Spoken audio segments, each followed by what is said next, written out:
In the mist-laced dawn of the Lake District, a young woman flees an unwanted fate up the spine of Catbells, only to stop scandal with a single breath-stealing kiss.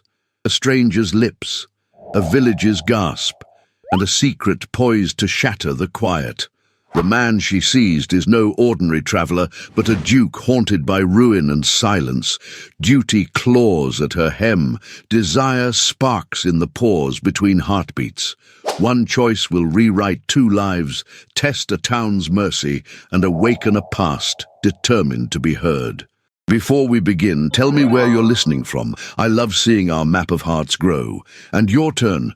What do you crave most in a period romance? Forbidden love, redemption, or revenge? Keswick, England, spring of the year 1863.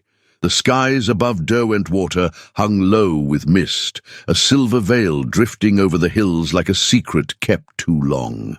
On the slopes of Catbells, where bracken and stone clung to the land in stubborn embrace, a solitary figure moved with determined grace. Beatrice Northwood, daughter of no fortune and niece to a ruined man, climbed higher than propriety or safety would have permitted on such a day. The wind tugged at the hem of her forest-green wool dress, and her cloak billowed like a dark sail behind her. Her cheeks, flushed from exertion and cold air, matched the sting in her chest, yet she did not stop. Not when the path grew narrow, not when the clouds thickened above, and certainly not when her thoughts grew too loud to bear. She had to escape. Escape the endless whispers behind closed shutters. Escape Aunt Margaret's gentle pleading, and Uncle Thomas's trembling hands signing away her future. Escape the name of Sir Edwin Coleridge, spoken too often and with too much certainty, as though her consent were already given, her life already spent. The arranged match had been presented as salvation. In truth, it was a transaction, a settlement for debts too heavy to lift and a dowry that had become more valuable than her will. Sir Edwin was handsome, wealthy, and utterly untrustworthy. Behind the polish of his smile lingered a hunger that made her skin crawl, and now his men had followed her. She heard them before she saw them, hoofbeats muffled on wet moss, voices carried by the breeze. Beatrice turned sharply, her boots skidding slightly on the slick stone. She could not go back down the path. The ledge narrowed, bordered by the steep descent to the lake on one side and jagged rocks on the other. A shadow moved ahead. A man, alone, tall, cloaked in a dark Inverness coat, striding with the weariness of someone who walked not for leisure, but for silence. Beatrice's heart slammed in her chest. It was foolish. It was dangerous. It was the only choice left to a woman with no protection, no power, and no time. She stepped into his path. He stopped short, startled, his face half hidden beneath the brim of a dark felt hat. Beneath the shadows, she saw only the glint of intelligent eyes and the outline of a face drawn by solitude, not age. His beard was neatly trimmed, his coat worn but dignified, and he looked at her not with confusion but with quiet caution. "Forgive me," she whispered breathlessly. "Please, say nothing." And before he could utter a word, she reached for him. Her gloved hand touched the edge of his collar, and her lips, cold, trembling, determined, brushed his. Not with passion, not even with tenderness. It was a kiss born of desperation, stolen like breath in a drowning moment. The man did not recoil. He did not speak. For a suspended instant, they simply remained there, two strangers entangled by something far more intimate than knowledge. Shared stillness. Then, from the path behind her, came the sound of boots and curses. "Miss Northwood!" barked a familiar voice, sharp with disbelief. Beatrice turned slowly. Three of Sir Edwin's men stood a few yards below, their mouths agape at the scene before them. One of them, a farmer by trade and a gossip by nature, looked ready to bolt back to the village, with the tale fresh on his tongue. The stranger's voice finally came, low and calm. "Is there a problem, gentlemen?" The men hesitated. One mumbled something about a misunderstanding. Another cast a look at Beatrice that made her stomach turn. But none stepped forward. The man reached into his coat and produced a walking stick. Simple, elegant, unmistakably crafted for someone of wealth. His stance shifted subtly. protective. "Then I suggest you continue your walk elsewhere," he said, tone even but unmistakably noble. The men exchanged glances and, with muttered curses, retreated down the trail. Their departure echoed through the hills, and with it, Beatrice's breath returned to her chest. She turned back to the man, her face blazing with shame. "I am sorry," she said, voice shaking. I didn't know what else to do. They meant to drag me back. I had no choice." "You made one," he replied softly, "and a brave one at that." He removed his hat, revealing dark hair streaked with rain and wind. His eyes, now visible, were a startling grey-blue, like lake water under moonlight. He studied her with the restraint of someone who had once cared too deeply and now dares only to observe. "You are safe now," he added. "No harm will come to you while I remain." Beatrice's throat tightened. She nodded, not trusting her voice. For a moment, they stood in silence as the wind curled around them, lifting strands of her hair and tugging at the corners of his coat. "I should return," she said at last, though her legs ached and her pride trembled. He gave a slight bow. "Then allow me to escort you. A lady should not descend alone with so many rumors chasing her heels." Beatrice almost smiled. Almost, but she said nothing more. They descended side by side, their steps quiet, their glances cautious. Behind them, the mist closed once more over the ridge where strangers had met, where a single kiss had stolen the breath from a broken man and changed the course of a woman's fate. And as they disappeared into the hush of the hills, neither knew that the whispers had already begun. In Keswick, scandal travels faster than light, and the name Beatrice Northwood would not be spoken with pity again, but with shock, speculation, and something dangerously close to awe. The following morning, a light mist curled around the cobbled streets of Keswick, draping the town in a shroud of ambiguity that mirrored the mood settling inside the Northwood household. It was not yet 8 o'clock, and already Mrs. Appleyard, the baker's wife, had crossed the square twice under the pretense of collecting herbs she did not need. Behind curtained windows, women stirred teapots with trembling hands, whispering to one another in voices too low to be heard, but too urgent to be ignored. A scandal had taken root on the ridge of Catbells, and like ivy in spring, it began to climb through every crevice of the village's social walls. Inside a modest brick home at the edge of High Hill, Beatrice stood motionless before the window, her gaze fixed on the morning light struggling to pierce the fog. Her hands were clasped tightly before her waist, the knuckles white beneath her leather gloves. Her cloak still hung from the peg by the door, damp from the night before, but she had not yet summoned the courage to remove it. Aunt Margaret moved quietly behind her, setting a tray with tea and buttered toast on the small oak table near the fire. "You've not touched your breakfast," the older woman said softly, her voice wrapped in caution. Beatrice did not turn. "I cannot eat, not yet." Margaret sighed, folding her hands before her apron. "Whatever happened up there, child, I am certain you did what you thought best." Beatrice turned slowly, her eyes meeting her aunt's with the steady, restrained intensity of a woman holding back a tide. "They think I seduced a stranger," she whispered, "or worse, that I planned it." "They don't know the man," Margaret replied gently. "Nor do they know you. Let them wag their tongues, the truth will out." But the truth, Beatrice feared, might only worsen the damage. She did not know the man's name, nor why he had walked those hills alone, nor how he had managed to silence 3 of Sir Edwin's most insolent men with nothing more than a glance and a well-measured phrase. And yet his presence lingered, in her thoughts, in the scent of damp wool on her cloak, in the memory of his grey-blue eyes beneath the shadow of his hat. A sharp knock startled them both. Uncle Thomas entered moments later, his face unusually pale beneath its worn lines. He carried a folded paper in one hand and a look of reluctant awe in the other. "It's from Merrowvale," he said, holding the note as if it might catch fire. Beatrice stepped forward. "Merrowvale," Thomas nodded. "It was delivered not an hour ago, on horseback, by a liveried man." With trembling fingers, she opened the note. The paper was thick, the ink dark and deliberate. "Miss Northwood, If you will permit me the liberty of addressing you so soon after our acquaintance, allow me to express my regret for the distress yesterday's circumstances may have caused. I believe it my duty to see your name and your dignity protected. Should you allow it, I shall make a statement of fact to the vicar and the magistrate alike, declaring your actions noble and necessary under the threat you faced. Respectfully, Julian Ashbourne, Duke of Merivale. The note fell silent in her hands. The air in the room thickened. The Duke of Merivale? Margaret repeated, breath caught between reverence and disbelief.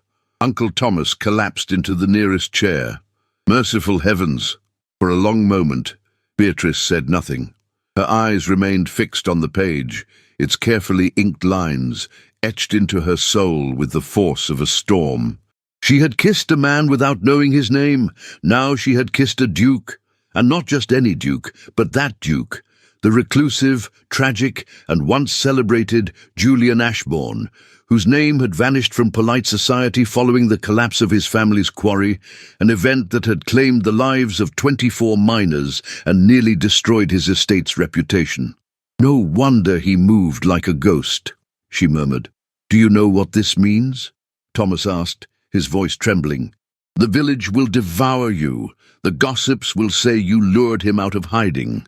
Margaret's eyes narrowed. "Let them. If he means to speak on her behalf, they may think what they wish." Beatrice folded the letter and pressed it to her chest. She was not ashamed of her actions. She had acted in fear and with reason. But now the world would not care for reason.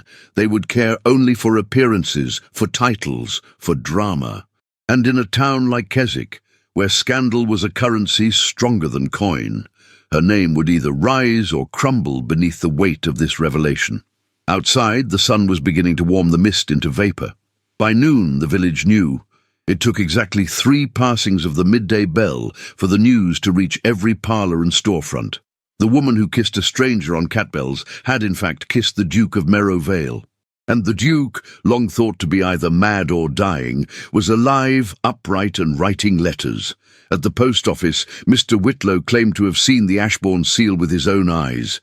At the milliner's, Miss Penrose vowed she had always suspected the Duke was not as broken as he let on. And at the churchyard, 3 spinsters and 1 deacon had already begun debating whether Beatrice's fall from grace might somehow turn into a rise to power. Sir Edwin Coleridge, however, did not speak in whispers. That same evening he arrived uninvited at the Northwood residence, his boots tracking mud across the entry rug, his expression colder than the hills in January. "I trust the lady of the house is present," he said, ignoring Thomas's pale attempts at welcome. Beatrice emerged from the sitting-room, her chin lifted. Sir Edwin did not bow. "You've embarrassed yourself," he said quietly, venom tucked behind a smile. "And your family. But worse, you've embarrassed me." "I never agreed to your courtship," she replied. "No, but your uncle owes me, and you would have made a suitable wife, until you decided to kiss a scandal back to life." Beatrice stepped forward. Her hands did not tremble. "I would rather be scorned for an honest act than bought for silence." His lips curled. "You think the Duke will save you? That man can barely save himself. Then you should fear what a woman like me can do without him." Sir Edwin turned on his heel and left without another word. In the silence that followed, Thomas collapsed into his chair again. Margaret pressed a hand to her chest, and Beatrice stood tall, taller than she had ever felt before. The next day, another letter arrived. It was not addressed to her, but to her uncle. Within it was a formal invitation. The Duke of Merivale requested the presence of Mr. and Mrs. Northwood and their niece for tea at his estate. Beatrice did not smile, but her eyes, for the first time in days, held something dangerously close to hope. The road to Merivale curled through the hills like a ribbon left behind by time, winding past moss-covered walls, silent groves, and stretches of moorland still kissed by the pale mists of early spring. The Northwood carriage creaked and jolted along the rutted lane, its wheels trailing shallow furrows in the damp earth. Inside, tension settled thick as fog. Beatrice sat beside Aunt Margaret, her gloved hands folded neatly on her lap, her posture composed, her expression unreadable. Across from them, Uncle Thomas fidgeted with his cravat, dabbing at his brow with a handkerchief already damp. No one spoke. Words had grown dangerous. The invitation had been written in the Duke's own hand. Formal, precise, impossible to ignore. And now, less than 48 hours after a kiss stolen on a mountain, Beatrice was about to cross the threshold of Merrowvale, a place whispered about in Keswick like a haunted name. When the gates came into view, flanked by tall hedges and iron twisted into roses and thorns, Aunt Margaret gasped softly. Beatrice said nothing, though her heart beat hard against her ribs. Merrowvale Manor stood at the end of a long drive lined with leafless linden trees. The house, though stately in design, wore its years with melancholic dignity. The limestone facade had begun to darken with ivy and time, and some of the shuttered windows bore signs of long neglect. Yet there was a stillness to it, a solemn grace untouched by vanity. It did not flaunt its lineage. It endured it. The carriage came to a halt at the foot of the broad stone steps. A servant in livery waited at the door, hands clasped, posture impeccable. As the door opened, the crisp scent of oiled wood and dried lavender reached Beatrice's senses. "Mr. and Mrs. Northwood, Miss Northwood," the man said with a bow. "His Grace awaits you in the drawing-room. Please, this way." They followed in silence through high-ceilinged halls, where candle sconces had not been lit in some time. The air was cool, faintly perfumed by aged books and time-worn velvet. Portraits of sombre Ashbournes peered down from gilded frames, their eyes heavy with secrets. When the servant opened the drawing-room doors, Beatrice saw him again, Julian Ashbourne. He stood near the hearth, a glass of untouched sherry in one hand, the other resting behind his back. He wore a navy cutaway coat and a silver cravat, but no embellishment could erase the shadows beneath his eyes or the way grief shaped the corners of his mouth. He bowed, not deeply, not formally, but with intention. "Miss Northwood, Mr. Northwood, Mrs. Northwood, I am honored." Thomas stumbled through a return greeting. Margaret curtsied. Beatrice inclined her head, her gaze not quite reaching his, though she felt the weight of his eyes upon her like the brush of wind against skin. "Please," he said, gesturing toward a seating arrangement near the fire. "I hope the journey was not too unpleasant." "It was gracious of your Grace to receive us," Margaret replied quickly. "I owed you that much," Julian said, his voice smooth but distant. Beatrice sat at the far end of the divan, her spine straight, hands folded neatly over her skirts. Her dark green dress caught the firelight like forest moss beneath water. She did not fidget, did not smile. She simply watched. Tea was served by a silent maid, her eyes flicking only to Mrs. Hartwell, who entered a moment later with the quiet command of a woman long accustomed to order. Beatrice took her tea without sugar. Julian noted it, though he said nothing. For several minutes, the conversation wandered across polite topics: travel, the weather, Margaret's embroidery, the condition of Keswick's roads. But beneath each word ran the unspoken thread of scandal and consequence, as taut and fragile as a violin string drawn too tight. Then Julian turned to Beatrice directly. "I imagine you are less than comfortable here," he said, his tone even. She met his gaze without flinching. "I am not uncomfortable. Only alert." A flicker of amusement touched his eyes, the first trace of warmth she had seen in him. "That is a rare answer. I've had rare days of late." Thomas cleared his throat, eager to steer the conversation back toward neutral ground. "Your Grace, may I say, your hospitality honors us. And of course we're grateful for your letter. It has eased many tensions." Julian's smile did not reach his eyes. It was not kindness. It was obligation. When a man benefits from a woman's bravery, the least he can do is repay it with honesty. Beatrice glanced at him then sharply, but he did not look away. She saw it more clearly now, the wound behind his gaze. Not a physical scar, but something deeper. Disappointment perhaps, or shame, left too long to rot beneath silence. He did not wear grief like a badge, but like a chain. After a polite interval, Julian stood. "Forgive me, I must attend to correspondence. But Miss Northwood, should you wish it, you are welcome to remain a moment longer. Mrs. Hartwell will show you the conservatory." Thomas opened his mouth in surprise, but Beatrice spoke first. "Thank you, Your Grace. I would like that." Julian's nod was brief, unreadable. As he departed, Beatrice followed Mrs. Hartwell down a narrow corridor, the older woman walking with quiet authority. "He's not as unreadable as he seems," the housekeeper murmured once they were alone. Beatrice glanced at her. "I make no assumptions." "That's wise." Mrs. Hartwell paused by a glass-paned door. "But let me say this, Miss Northwood. He notices more than he admits, and he listens when no one thinks he's near." The conservatory smelled of earth and memory. Though the season had not yet filled the room with bloom, several pots held geraniums and orchids, survivors from previous summers. Beatrice stepped forward, fingers brushing a velvet petal. She did not need to turn to feel that she was being watched.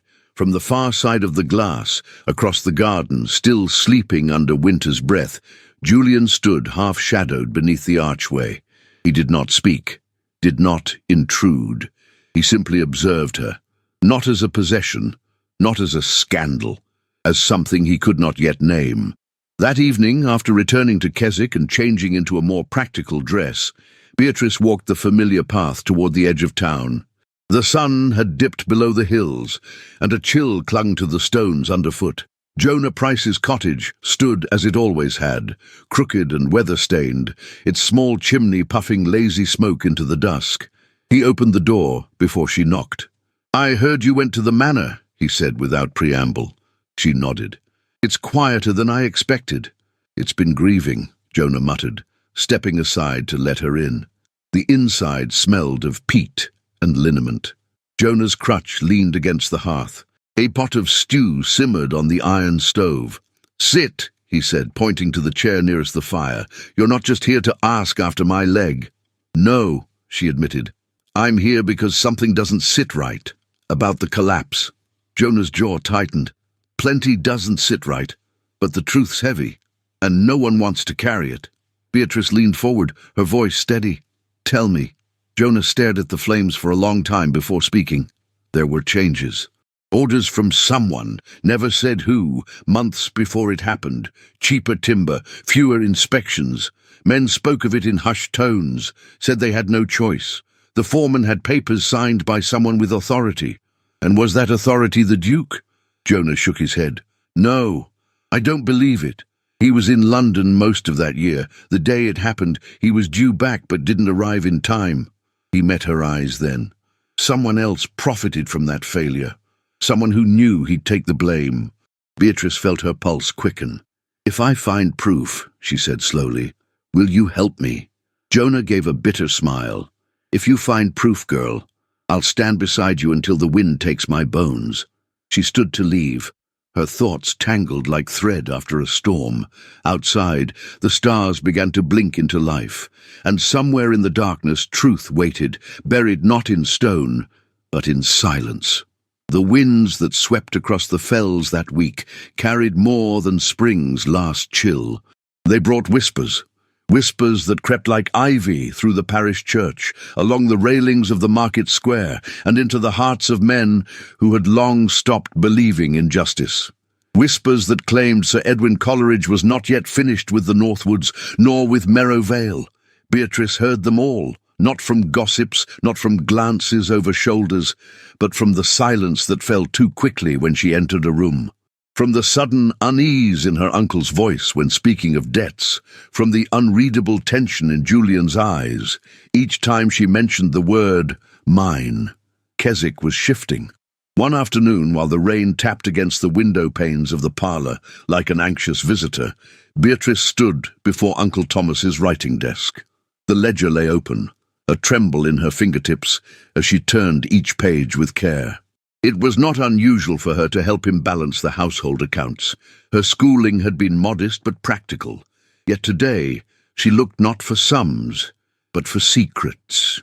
Thomas entered the room with a sigh, heavy as stone. He paused when he saw her. "Beatrice," he said softly. "You needn't trouble yourself with that today." She did not look up. "Who is Ashcroft and Fenley?" Her uncle's face drained of colour. They were suppliers, timber and stone, small firm, London-based, I believe." "Then why," she said, turning the book for him to see, "was a payment made to them for timber supports 5 months before the collapse, and then another withdrawn under a different name, only days later?" Thomas swallowed. "That was none of our doing. Edwin, handled those arrangements." "Sir Edwin?" Her voice sharpened. He turned away. "He offered to negotiate bulk prices when the quarry fell behind. He said he could help. I trusted him." Beatrice rose slowly, the ledger still open on the desk behind her. "He asked for my hand, Uncle. And you said yes because you were drowning in debt." Thomas did not answer. She stepped closer, her voice calm and low. "But you knew something was wrong, didn't you? You knew Edwin stood to gain from that mine, whether it remained open or collapsed." He looked at her then, his eyes red-rimmed. "There were whispers, yes, but I didn't have the luxury of suspicion. I had a family to protect." "No," she whispered. "You had a choice, and you chose silence." With the ledger in hand, she left him in the room and stepped into the dim corridor beyond. Her breath was shallow, her chest tight, but her steps did not falter. Later that day, she rode to Merivale under the pretence of returning a borrowed shawl. The road had begun to dry after the morning's rain, and the sun fought to break through the clouds, casting pale shafts of light across the hills. Julian received her in the study, seated near the fire, a book closed on his lap. He wore a dark grey waistcoat and no cravat, the top button of his shirt left undone, a quiet rebellion against formality.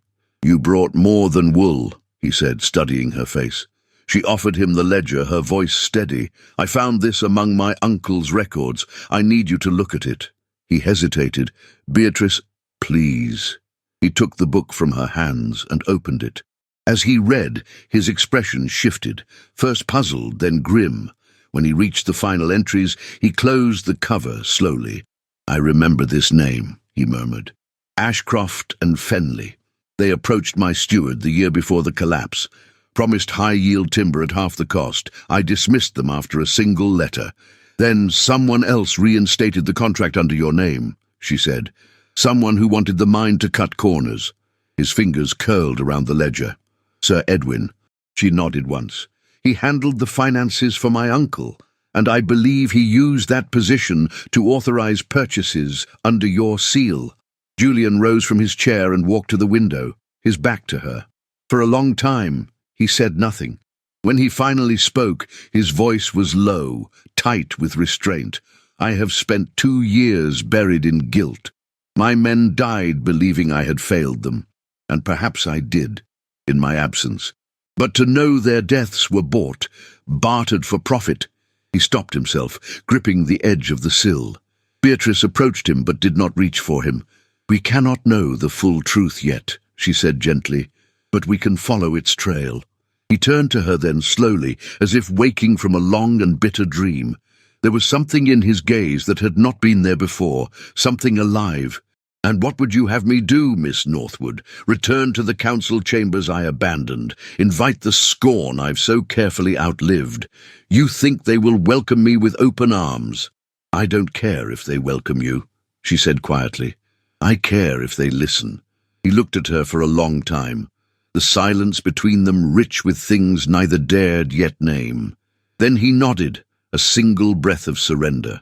That evening, as dusk painted the sky with strokes of lavender and rose, Julian sent for his steward. Beatrice remained at Merivale, seated in the library beside a flickering oil lamp. Pages of old contracts and correspondence spread before her like a puzzle with half the pieces missing. Mrs. Hartwell brought her tea and a plate of buttered scones and said nothing, but lingered a moment longer than usual before leaving her alone. Across the room, Julian watched her from the shadows. He did not interrupt her reading nor announce his presence.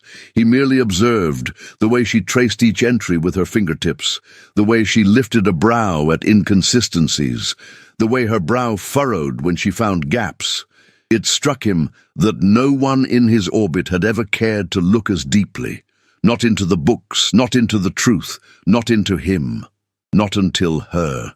Before Beatrice left that evening, she paused at the foot of the staircase, cloak wrapped tight around her shoulders. "Thank you," he said quietly. She looked at him, eyes unwavering. "Do not thank me. Not until we know. Then I'll wait." As she stepped into the night, the wind caught the edge of her cloak and lifted it like a sail. The stars were just beginning to appear, quiet guardians of the uncertain path ahead. And in the hills, beyond the reach of hearth and lamp, the first stone of silence had begun to crack. In Keswick, Sir Edwin Coleridge walked through the council hall like a man already crowned, his papers tucked beneath his arm, his smile sharpened to a blade. He had begun buying loyalties, whispering promises into willing ears, offering gold in exchange for oversight, power in place of honor. But the earth remembers every step, and secrets buried in ledgers do not sleep forever. The sky over Keswick glowed with the weary gold of late afternoon, casting long shadows across the cobbled streets and softening the edges of even the harshest stone facades. Spring had fully arrived, though timidly, as if afraid to claim the land too soon. Pale blossoms dotted the hedgerows, and the trees along the lane to Merrowvale began to whisper again with life. Yet within the great house at the end of the winding drive, time still moved carefully, as though echoing the rhythm of a man who had long forgotten the language of joy. Beatrice walked through the halls of Merrowvale without announcement now, escorted only by a subtle nod from Mrs. Hartwell and the occasional glance from a footman who no longer regarded her with uncertainty. She had become a presence in the manor, not intrusive, not expected, but quietly welcome, like rain on thirsty earth. It was on a Wednesday, just after the noon hour, that she found the door slightly ajar at the end of the music corridor. She had never noticed it before. The hallway was narrow, with tall windows that filtered light through the dense ivy climbing the exterior walls. The air held a forgotten stillness, as if no voice had risen here in years. Inside the room was a grand pianoforte, cloaked in a heavy linen dust cover, its once gleaming surface dulled by disuse. Shelves of sheet music lined the walls, many untouched, their pages curling with time. A single stool stood at the instrument's edge, its cushion faded but intact. The fireplace was cold, no flowers adorned the mantel, no light-heartedness lived here. Julian had not spoken of music, not once. She stepped closer and reached for the edge of the cover, drawing it back gently. The instrument responded with a soft groan, as though awakened from a long and reluctant slumber. Its polished wood, though dulled, still bore the elegance of masterful craft. She pressed one key, carefully. A note echoed through the silence, low, aching, unresolved. Behind her, the door creaked. She turned to find him standing there. Julian's expression did not change. He looked not at her, but at the instrument. His gaze rested on it the way one looks at a grave, familiar, reverent, and full of things that can never be said aloud. "You found the music room," he murmured. "I didn't mean to intrude." His eyes shifted to her face. "You didn't." There was a pause, a long, weighted stillness in which neither moved. Finally, Beatrice stepped aside, gesturing softly. "Will you play?" He gave a low, near-silent laugh. "I haven't touched it since the funeral." "For whom?" His gaze lowered. "My mother. She died 6 months after the collapse. Heart failure, they said. But I knew. She mourned the shame more than the men." Beatrice approached him, each step deliberate, respectful. Then let it be for her again, not in sorrow, in defiance of it. He looked at her for a long moment, really looked. Then, slowly, he stepped toward the bench. He sat, fingers hovering above the keys like a man reacquainting himself with the curve of memory. When the first notes came, they were hesitant, tremulous. But then something shifted. The chords deepened. The melody found its spine. And the room, cold and dim only moments ago, warmed with the breath of sound. It was not a happy piece, but neither was it mournful. It was full of memory, of tension, of life. Beatrice stood very still, hands clasped before her, eyes fixed not on him, but on the music rising from the instrument, as if from the house itself. When he finished, he let the silence fall like a curtain. Only then did she speak. "Thank you." He turned to her. "For what?" "For letting the house remember." He said nothing, but the look in his eyes was not the same as before. Over the days that followed, Beatrice's presence at Merrowvale became more than tolerated. It became necessary. She came not with laughter or declarations, but with papers, questions, and quiet persistence. She and Julian reviewed timber records together in the study, tracing names through backdated invoices and false accounts. They spoke rarely of the kiss, of the past, or of the village's rising speculation, but in their silences, an understanding grew, unspoken, yet deeply felt. And yet, outside the walls of Merrowvale, the world whispered louder. It was at the spring gathering in the village square that the first true blow fell. The event was meant to mark the beginning of the planting season, a modest celebration with ribbons, cider, and music played from the porch of the inn. Beatrice wore a simple blue muslin dress with white embroidery, and her mother's locket tucked beneath her collar. She walked beside her aunt, greeting neighbours with quiet civility. Julian had remained at Merrowvale. His name alone was enough to draw attention, and he had no appetite for public performance. But Sir Edwin Coleridge was in attendance. He stood with a group of parish councilmen near the cider barrels, his coat immaculate, his gloves too fine for such a gathering. When Beatrice passed within earshot, he raised his voice, not to her, but to the men. "Strange times, gentlemen, when a young lady need only kiss a ruined nobleman to inherit influence." The words dropped like stones into the crowd. A few laughed, nervously. Others glanced at Beatrice and then away as though her presence were a stain upon their shoes. Beatrice stopped. Aunt Margaret whispered urgently, "Keep walking, Beatrice. Do not give him what he wants." But she turned. With slow, deliberate steps, she crossed the space between them. The crowd fell quiet. "I'd ask you to repeat yourself, Sir Edwin," she said calmly, her voice low and clear. He smiled, the curve of his lips as cruel as it was calculated. "Why?" "So you might confirm it." Beatrice stood tall, chin lifted. "If you intend to slander my name, do so plainly. Otherwise I suggest you take your mockery elsewhere." Murmurs rose around them. Sir Edwin's smile faded. "You've grown bold, Miss Northwood." "No," she replied. "I've simply grown tired." With that, she turned and walked away, not quickly, not defiantly, just with the quiet certainty of a woman who no longer feared the cost of her dignity. That evening at home, Margaret implored her to reconsider her involvement with the Duke. "You are making yourself a target," her aunt said, voice tight with worry. "You're becoming a symbol of rebellion, and Keswick does not forgive women who refuse to bow." Beatrice met her gaze. "Then let them not forgive me." She spent the rest of the evening in the study, poring over the supply records once more, tracing initials that led to shadow companies and council approvals stamped with strange timing. She made notes in the margins, copied letters, cross-referenced transactions, and somewhere beneath it all, the truth began to take form. Not in full, not yet, but enough to know this. The mine had not collapsed from carelessness alone. It had been weakened, perhaps even engineered, and someone had profited. The next day she returned to Merrowvale with her notes and a question in her eyes. Julian answered the door himself. "You're early," he said. "I couldn't sleep," she replied.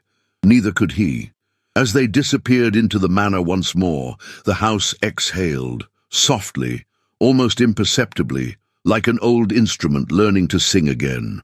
The rain returned with the vengeance of an unsettled sky, drumming against the high windows of Merrowvale like impatient fingers demanding answers. The manor seemed to hunch into itself beneath the weight of the grey morning, its stone walls damp with memory. Inside, the air was heavy with the scent of old books, burning coal, and something unspoken, an anticipation that lingered in the space between heartbeats. Beatrice stood alone in the West Wing archive room, a seldom-used chamber lined with dust-covered cabinets and ledgers bound in cracked leather. The windows, high and narrow, let in only a sliver of light, filtered through streaks of rain. She had been there for hours, her fingers ink-stained and trembling from cold and focus. Stacks of account books lay open before her on the long walnut table. Most were standard household records, some dating back to Julian's grandfather. But one, thinner, misfiled beneath a tray of candle stubs, was different. Its cover bore no crest. Its spine had no title. Only when she opened it did she understand. Receipts. Dozens. Neatly organized, pinned with rusting clips, categorized in a hand not Julian's. And there, between February and May of the year of the collapse, she found it, an invoice from Baxter Timber and Trade, signed for a shipment of support beams sent to the Ashbourne quarry. She had never heard of the company. Yet something about the document struck her as peculiar. The wording was vague, the quantity oddly rounded, and the signature, though scrawled with practiced flourish, was not familiar. She tucked the receipt into her journal and turned to the next entry. Another from Baxter Timber, dated only 3 weeks before the collapse. This one referenced reinforced secondary beams and bore a signature matching that of Sir Edwin Coleridge's personal secretary, a man known to Beatrice only from overheard conversations and brief glimpses in the village square. A tremor ran through her. She closed the book and held it to her chest. Later that afternoon, she arrived at the parish office, cloaked in a navy wool mantle and carrying a small oilskin-wrapped bundle beneath her arm. The vicar's assistant, a stooped man with more curiosity than discretion, admitted her without hesitation. "I'd like to review the council's financial register," she said evenly, "particularly the quarry contracts approved during the last 2 years. He blinked. "That's highly irregular, Miss Northwood. "And yet perfectly legal," she replied with a smile that did not reach her eyes. "Unless the council has something to hide." An hour later, with the heavy ledger open on her lap, Beatrice cross-referenced the names. Baxter Timber appeared 5 times, each entry tied to infrastructure investments pushed through by Sir Edwin during Julian's prolonged absence from Keswick. She traced one set of initials, JC, beneath a purchase order, not Julian's, but Julian's steward at the time, a man who had resigned shortly after the tragedy without explanation and who, rumour claimed, now worked for Edwin's estate in Cumberland. The pieces were beginning to fall into place, quietly, fatally. That evening, she returned to Merivale with her findings. Julian received her not in the study, but in the library, where a fire burned low and the scent of aged parchment hung in the air like perfume. He had been reading, but stood as she entered, his eyes searching hers before she spoke. "I found it," she said, voice low. "Proof of the timber supplier, and the signature of Edwin's secretary. The payments were buried under council transactions he pushed through while you were in London." She laid the receipt before him, then the copied ledgers. Julian sat heavily in the chair by the hearth, staring at the documents as if they were weapons. In truth, they were.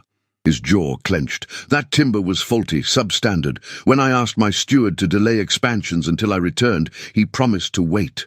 Beatrice approached slowly, a warmth behind her gaze that softened the edge of her words. "He didn't wait. He followed someone else's orders." Silence thickened between them. Finally, Julian looked up, the lines around his eyes drawn tighter than usual. "If we bring this forward, we risk exposing your family's involvement." "My uncle acted in ignorance," she said. "Perhaps in fear, but not malice. And the town. They will talk," she said. "They always have." His gaze met hers. And there, in that silence, something shifted again. He was not the brooding figure she had first met on the mountain, nor merely the grief-bound man who had forgotten how to live. He was a man in the process of becoming again, of choosing to stand rather than disappear.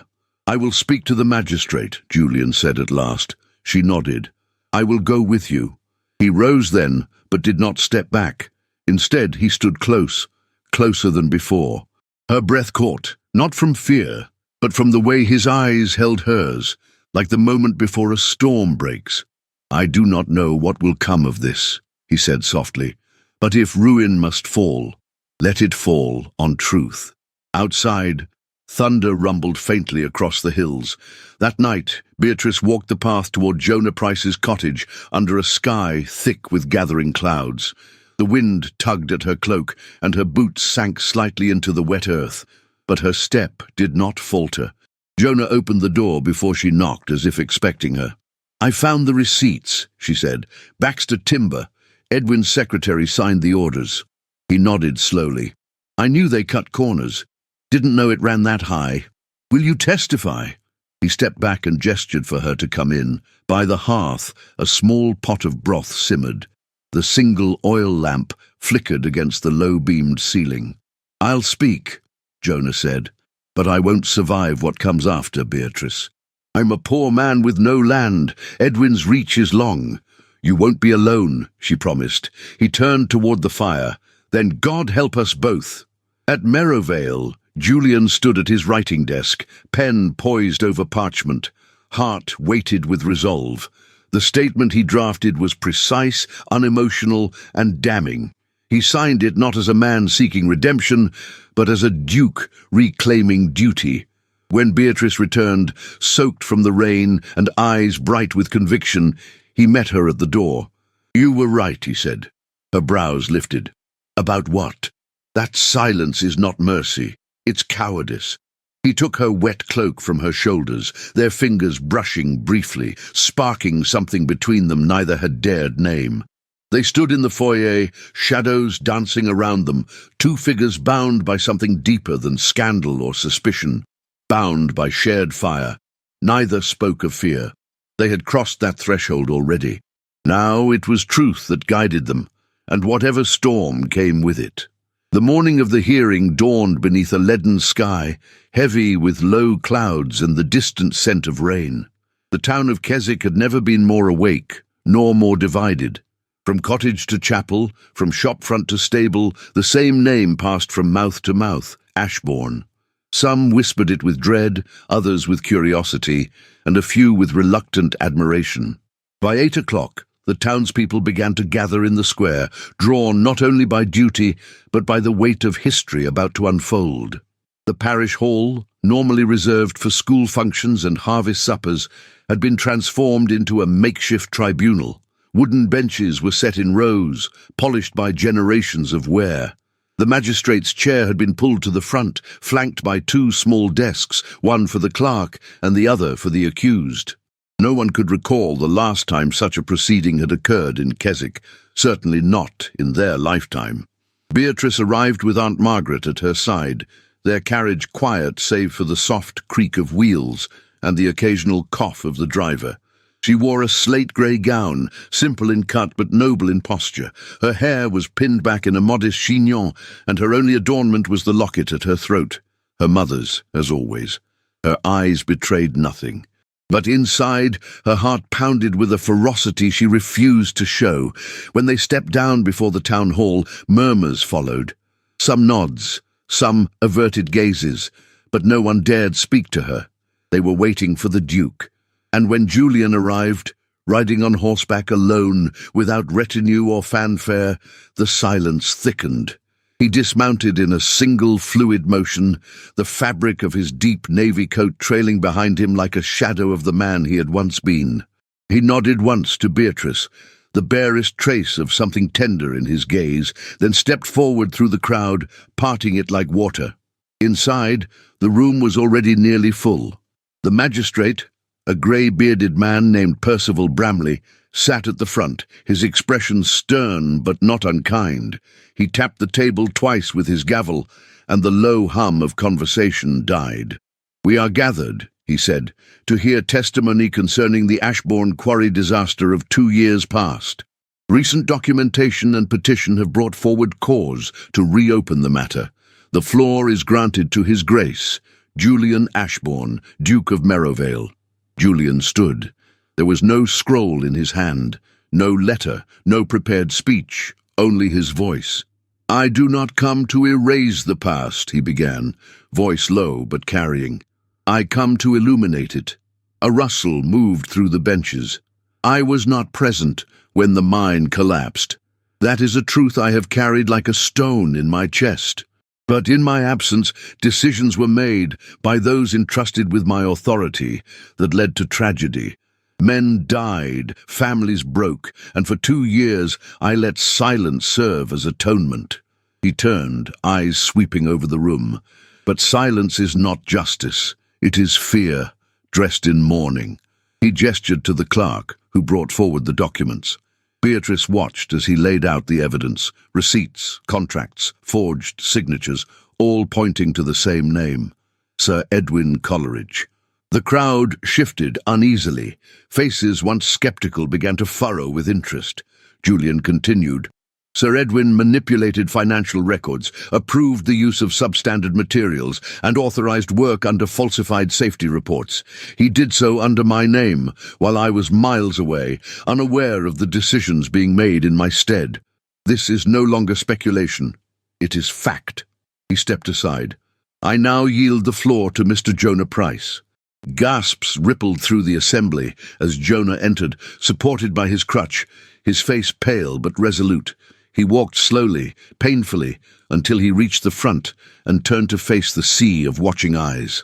"My name is Jonah Price," he said, voice trembling. "I worked that mine for over 20 years, lost my leg the day it gave out beneath us, and I've lived with the sound of those screams every day since." A hush fell like snow. "I didn't speak before because I was scared. Scared of the truth, scared of what it would cost. But fear didn't keep me alive. Lies did, and I'm done with both." He pulled a folded paper from his coat. "This is a letter from the foreman, Edgar Tull, dated 3 weeks before the collapse. It names the supplier, mentions the change in timber, says the Duke had agreed by proxy, a phrase Edwin used more than once." The magistrate nodded. "We have subpoenaed Mr. Tull. He has agreed to testify." Minutes later, Edgar Tull entered the room, older than most remembered, his cap clutched tightly in his hands. He was sweating, but he spoke, and what he said changed everything. He confirmed the falsified reports, the bribes, the name of Edwin's secretary who delivered them, and the pressure he'd been under to keep quiet. He confessed to changing signatures, at the time believing he was protecting his position. That belief had died with the men beneath the stone. When he finished, the room no longer felt like Keswick. It felt like reckoning. Sir Edwin, seated to the left of the magistrate, finally rose. "I object to this slander," he hissed. "These are desperate people grasping at shadows. The Duke has always sought to redirect blame. And as for Miss Northwood," he turned, eyes alight with fury, "she seduced him for power. That kiss on the hill was no accident. It was calculated. She has manipulated this entire farce for her own gain." A sharp intake of breath swept through the crowd. Beatrice stood. Her voice, when it came, was cold steel wrapped in velvet. "If I had power," she said, "I would not waste it proving myself to men like you." Julian stepped forward. "Enough." The magistrate struck the table. "That is quite enough, Sir Edwin." Percival Bramley rose, expression unreadable. "I have heard the evidence. I have seen the documentation. I find the accusations credible and the witnesses consistent. Therefore, I'm issuing an order for the immediate arrest of Sir Edwin Coleridge, pending formal charges of fraud, corruption, and conspiracy to endanger life." Gasps broke into stunned silence. 2 constables approached Edwin. He resisted, briefly. Then, with a final glare at Julian, he allowed himself to be led out. As the doors shut behind him, the sound of the town breathing as one filled the hall. Not applause, not approval, just breath, as if the weight of 2 years had lifted all at once. Later, outside the building, the sun finally broke through the clouds.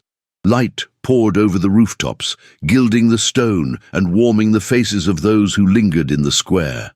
Julian stood near the steps, surrounded by townspeople now approaching with cautious gratitude. They thanked him, not as a nobleman, but as a man. He nodded quietly, but it was Beatrice they watched differently. No longer a scandal, no longer a curiosity, a woman who had stood without flinching. As she stepped away from the crowd, Julian joined her. "Are you all right?" he asked softly. She turned her face to his, and in her eyes was the same quiet storm he had seen on the ridge of Catbells. "I am," she said. "And you?" He did not answer with words, only with a look. One that said everything about justice, about endurance, and about a love that had not yet been spoken aloud, but had already begun to bloom in the quiet spaces between the truths they chose to tell, and the lies they refused to carry any more. The days that followed the hearing unfurled like parchment touched by sun. What had once been creased with tension now began to smooth, not perfectly, not quickly, but with the quiet grace of something trying to breathe again. The town of Keswick, so long tangled in whispers and half-truths, now moved with a kind of stunned solemnity, and in the echo of scandal's fall, something gentler took root, a return to dignity, to fairness, to possibility. The first true sign of change came in the form of a sealed notice nailed to the door of the parish hall. By order of the magistrate, the Coleridge estate was placed under investigation, its accounts frozen, its council privileges revoked. All contracts signed in the year of the quarry collapse were declared suspect and void, and with one sentence, the Northwoods' debt, heavy as an anchor on their backs for over a year, was declared null. Beatrice read the notice in silence, standing beneath the morning light with her gloved hands folded before her and her aunt at her side. Uncle Thomas was not with them. He had already left for the station that morning, having accepted a position as a junior clerk for the railway. It was modest work, repetitive, honest, quiet, and perhaps for the first time in his life it fit him. He had said little on his departure, only kissed Margaret's cheek, bowed awkwardly to Beatrice and whispered, "I see now."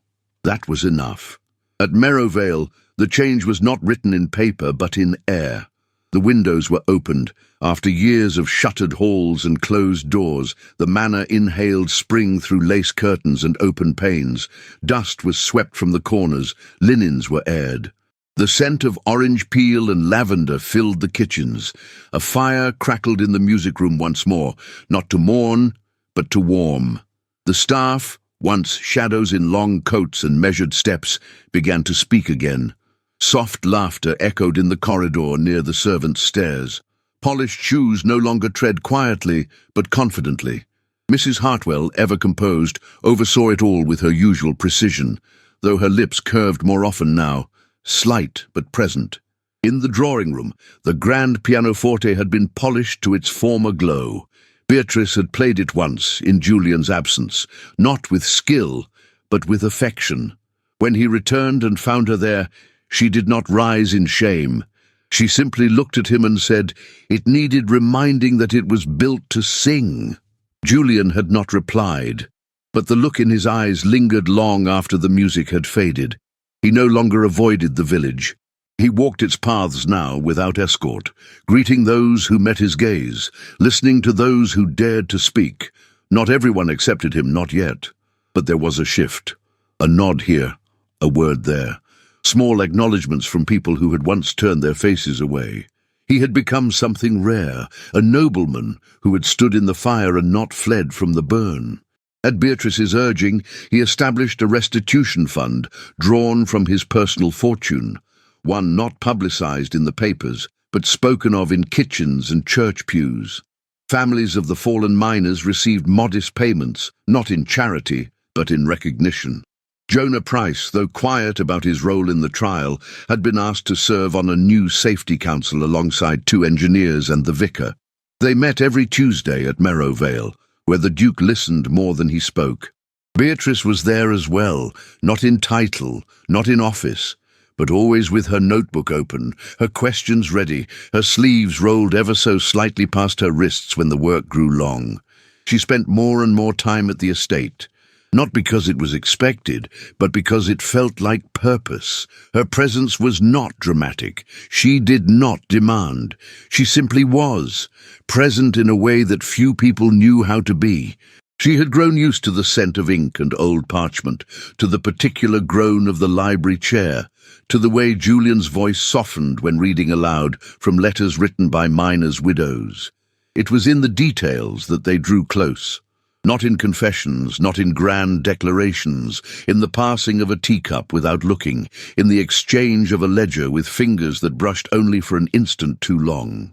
In the quiet offered when one spoke, and the other simply listened, fully, deeply, with the kind of stillness that made words matter.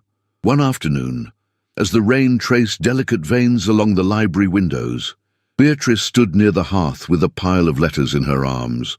Julian entered, hair slightly damp, a lock fallen across his brow. "You look as though you fought the storm," she said, not looking up. "I let it win," he replied, unbothered. "I needed reminding that I'm not made of stone." She glanced over her shoulder. "You never were." He walked toward her slowly, stopping just short of closeness. "You once said," he murmured, "that silence was not mercy." "I did. And you were right," he said, "but neither is pride." Beatrice turned fully to him now, the fire casting golden light across her cheeks. "Are you confessing pride, Your Grace?"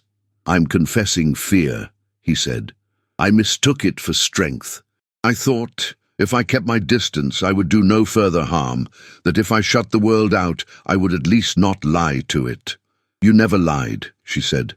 "You simply stopped speaking, and you made me speak again." They stood there in the quiet hum of burning coal and unsaid things, the space between them full not of hesitation, but of restraint, of a love not yet named but deeply understood. Beatrice stepped back, not to retreat, but to return to the letters. "Jonah's recommendation came through," she said, changing the subject gently. "He suggested Mrs. Langley's son for the ledger post. He's clever with numbers, apparently." Julian smiled, watching her as she sorted the correspondence. "I will trust your judgment," he said. "You always do," she replied, with a glance that was both affection and challenge. Outside, the sky began to clear. A shaft of sunlight broke through the last veil of cloud, falling across the lawn in a slow, golden ribbon. A robin landed on the windowsill, tilted its head and flew on. And inside Merrow Vale, two hearts, damaged, dignified, still healing, beat in rhythm with something neither dared yet name.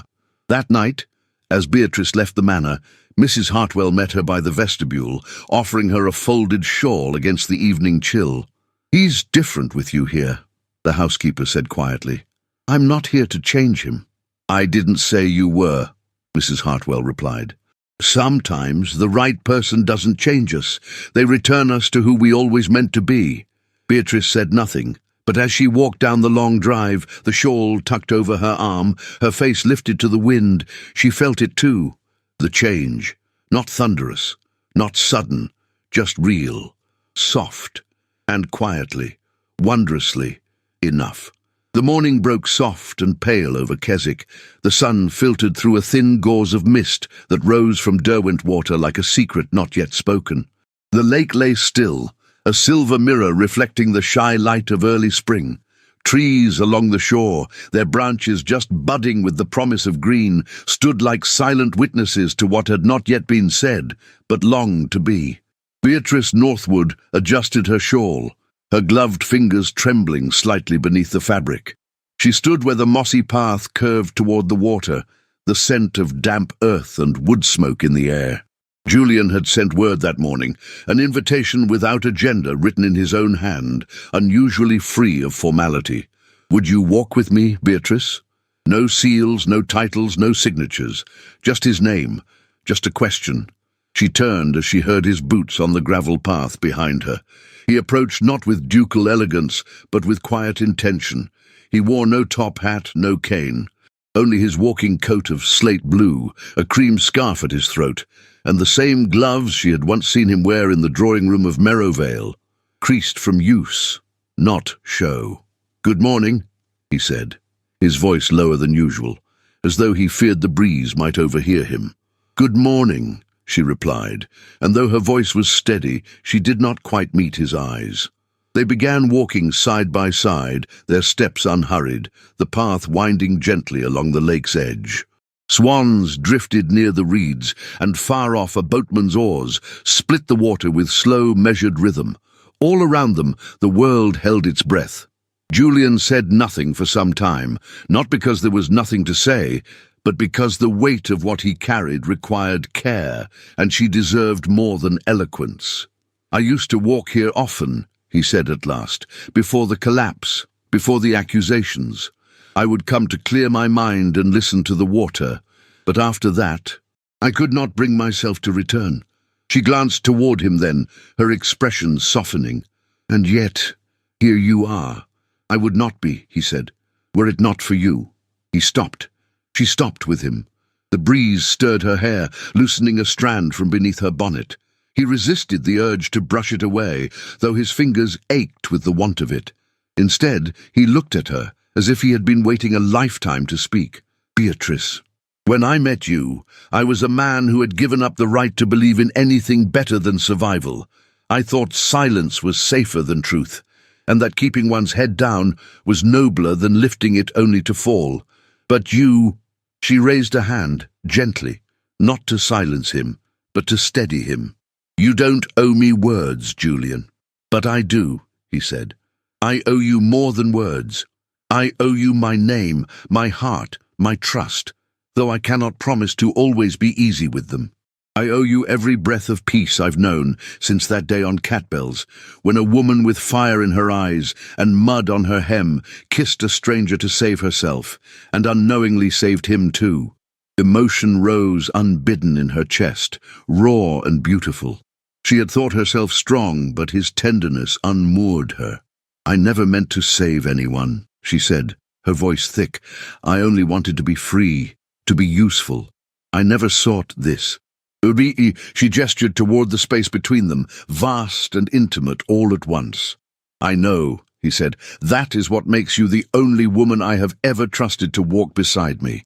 He reached into his coat and produced a ring, not ornate, but elegant in its simplicity. A narrow gold band with a sapphire at its center, flanked by two small pearls. No grand gestures, no crowd, just the hush of morning and the certainty in his eyes. "I'm not offering a title or a place at court. I'm offering companionship. I'm offering a life of quiet work and shared burdens. No favors, no silks, no performances, only honesty and whatever future we build together." She looked down at the ring, then up at him. Her lips parted, but no words came. At last she whispered yes. He slid the ring onto her finger, his hands warmer than hers, the gesture reverent. She did not weep, but her eyes gleamed with something purer than tears. Acceptance, perhaps, or the first flicker of peace. "I do not want to distract the town from its healing," she said after a pause. "We've both fought too hard for this equilibrium to unbalance it with whispers." "Then we'll not marry just yet," he agreed. "A long engagement. Let Merrowvale breathe again before we give it reason to hold its breath." Beatrice smiled. "Besides, I have records to audit and a council to harass." He laughed then, the sound unexpected and boyish. "And I, a quarry to rebuild and a housekeeper who watches me like a hawk." They resumed walking, the lake to their left, the woods stretching quietly to their right. He did not take her arm, nor she his, but their steps fell into rhythm like a language only the two of them could speak. Later that afternoon, the housekeeper, Mrs. Hartwell, would note the faint change in Julian's gait as he returned. A lightness, a stillness that spoke of storms survived. And Margaret Northwood, pouring tea in her modest drawing-room, would glance at her niece's hand, see the ring, and say nothing. Only offer the good china, and 2 sugar cubes instead of 1. Jonah would say nothing at all, but the next day he would bring Beatrice a brace of doves and a rare smile. Even the townsfolk, those who once whispered about scandal, now found their voices quieter, some even respectful.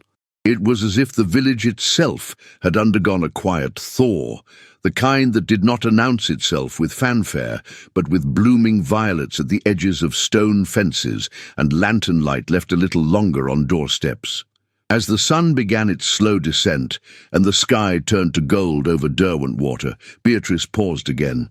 "Julian," he turned. "Thank you," she said simply. "For what?" "For letting it be this. Not spectacle, not obligation, just truth." He held her gaze, the air between them charged with everything that needed no further saying, and then they walked on, toward the future, not as a duke and a lady, not as scandal and reputation, but as two souls who had found at last the courage to stand still beside one another. Spring came late to Keswick that year, as though the land had hesitated to believe in warmth again. But when it did arrive, it came all at once, with daffodils unfolding at the edges of stone paths, cherry blossoms fluttering across slate rooftops, and laughter rising like music from open windows and newly washed streets. Merivale, long silent beneath its weight of grief and scandal, had awakened. The fete had been Beatrice's idea, though she would never take credit. She had merely suggested a gathering for the workers and their families, a celebration of the safety measures now in place, a tribute to lives lost and those still lived with dignity. Julian had agreed without hesitation, though he understood what the day would mean for more than just the town. It would be the first time he and Beatrice would stand side by side, not behind closed doors or veiled by duty, but beneath the open sky, together, visible, unashamed. The estate lawns had been trimmed.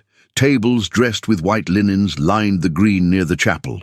Simple foods, mostly donated, covered every surface. Meat pies, fresh bread, sugared plums, ginger biscuits, and bottles of cider stacked in crates near the fountain.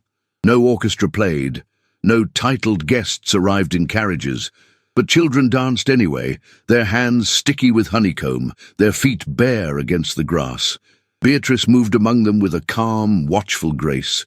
She wore a gown of soft lilac muslin, the sleeves modest, the hem brushed with embroidered vines. Her hair, half-pinned, moved gently in the breeze, and in one hand she carried her leather-bound ledger, never far from reach. She stopped to adjust a boy's crooked cap, to listen to a girl's song about a fox in the bramble, to straighten a stack of donation jars near the trestle table. She made no speeches, she rang no bells, and yet the fate seemed to move around her, held in the rhythm of her footsteps. Jonah Price stood near a tent at the edge of the gathering, surrounded by a curious cluster of men and boys. Before him stood a wooden frame and a length of chain affixed to a brace. His design, a safety mechanism, simple, strong, life-saving. He demonstrated the mechanism twice before a round of applause rose from the onlookers. His face, usually drawn and wary, cracked into something like pride. Julian watched from the slope above, one hand resting on the iron railing of the terrace. He'd not dressed for spectacle, only for function. A dark coat, pale waistcoat and no cravat. His hair remained slightly tousled by the wind, and a trace of coal dust stained his cuff where he had inspected the new shaft beams himself that morning. He looked down at the fate and found her instantly, as he always did. She was leaning in close to an elderly widow, their heads bent over a list of names. No court ball, no royal audience could have rendered her more radiant. When she turned and caught his gaze, she did not smile with bashfulness or play at coquetry. Instead, she raised her hand in greeting, open, honest, unhidden. He came down the hill to meet her. They met near the fountain, where water spilled gently over stone. He offered no bow, and she no curtsy. Only a glance passed between them, filled with the unspoken weight of months spent rebuilding not just Merivale, but themselves. "You've been busy," he murmured. "So have you," she replied. "You missed Jonah's demonstration. I saw it from above." He smiled, Julian. Julian's brow lifted. Did he truly? Like a boy offered pie. He chuckled low in his throat. Then the world truly has turned. They walked together through the fete, receiving nods, handshakes, murmured thanks. There were still villagers who hesitated, still whispers that lingered near the cider crates and under the shade trees. But the scandal no longer held teeth. It had lost its venom, worn down by time, by truth, by the simple, steady persistence of integrity. Near the chapel steps, a small stage had been erected. A group of children prepared to perform a recitation, their lines scrawled on crumpled sheets. Beatrice helped straighten their hair ribbons, while Julian stood beside a coal widow named Mrs. Kerridge, who whispered that her youngest had started drawing again. He said the dark doesn't scare him anymore, she said, her voice rough with emotion. He said there's light now, even in the tunnels. Julian bowed his head in silent acknowledgement. As dusk fell and the first stars blinked into being, Beatrice closed her ledger and handed it to Mrs. Hartwell, who had arrived unannounced and taken up a place by the refreshment table as if she had never left. The housekeeper accepted the book with a look of both amusement and exasperation. "You are allowed to enjoy yourself, Miss Northwood," she said, her voice gruff and fond, "for at least 15 minutes. "I'll try for 10, Beatrice promised. Julian offered his arm then, not for display, but for steadiness, for belonging, and she took it without pause. The crowd quieted as lanterns were brought forward, dozens of them, each hand-painted by children, widows, workers, some adorned with initials, others with prayers. Beatrice held one that bore a painted lily and the name Samuel, the miner who had never come home. Julian held one with no name at all, only the image of a mountain split in half and stitched back together.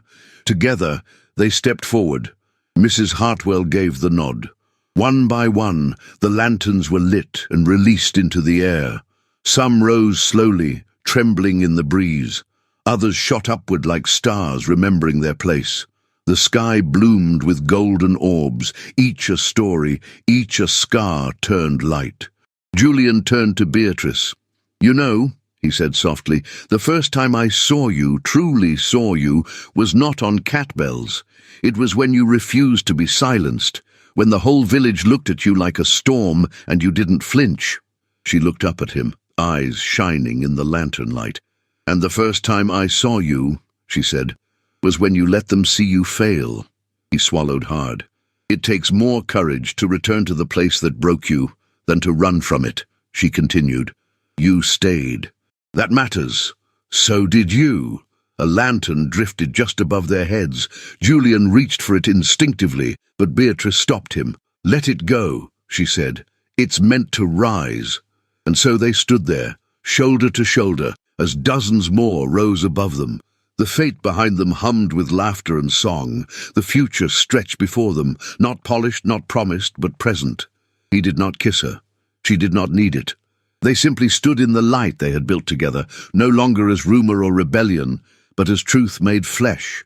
Hope, resilience, and quiet love walking hand in hand into whatever dawn would come next. 8 years had passed since the lanterns lit the sky above Merrowvale. Spring had returned once more to the valley, not timid this time, but bold, golden, and loud with birdsong. The hills wore their green proudly, wildflowers crept through old stone walls, and the mine entrances were no longer tombs, but arteries of life, carefully tended, fiercely watched. The house on the hill had changed too. Merrowvale stood stronger now, its windows flung open, its stones washed clean by time and intention. The ivy was trimmed, but not stripped. It had earned its place, just like the people within. In the great hall, laughter echoed again, not from grand balls or titled guests, but from family, friends, voices familiar and true. Beatrice sat on the terrace beneath the wisteria vine, her shawl loosely draped over her shoulders despite the sun. Her hair, now streaked gently with silver, was still pulled back in the same thoughtful twist, and the faint lines at the corners of her eyes only deepened the quiet power of her gaze. Across the lawn, 2 children tumbled through the grass, Cecily and Thomas, twins with dark curls and inquisitive minds, named not for fashion, but for memory. Julian's voice floated from the far side of the garden, where he knelt beside them, attempting, futilely, to teach them the art of planting in straight lines. "They'll have wild souls," Beatrice murmured. Mrs. Hartwell, now retired but no less present, snorted softly from her chair beside her. They had no chance otherwise. 8 years had reshaped many things, but not the quiet partnership that had defined Beatrice and Julian's love. They had married the following autumn, not with fanfare, but in the chapel built from stone, salvaged from the old collapsed mine shaft. The villagers came. Jonah stood as witness, and no one whispered scandal, only blessing. Their marriage was not a legend of dramatic proposals or grand declarations. It was a story of weathered hands clasped over account books, of quiet glances across supper tables, of walking in step even when the road turned hard. There were arguments, of course. There were nights apart for the sake of duty or rest. But there was always return, always truth, always the sacred choice to remain. Jonah Price, now in his 40s, had become head of the Merrowvale Safety Council. He had never married, though a woman named Eliza at the grocer's seemed to make him blush with increasing frequency. His limp remained, but so did his voice. Steady, respected. Children ran to him with broken toys and questions about how the world worked. Uncle Thomas had passed 3 years ago, quietly in his sleep, after nearly a decade of humble work with the railways. His final ledger had been balanced, his debts paid, not in coins, but in the dignity of starting over. Sir Edwin had never returned. After serving time in prison for fraud and criminal negligence, he had slipped into obscurity on the continent. Rumours said he died in a boarding house near Venice. Others claimed he changed his name and still haunted boardrooms in Paris.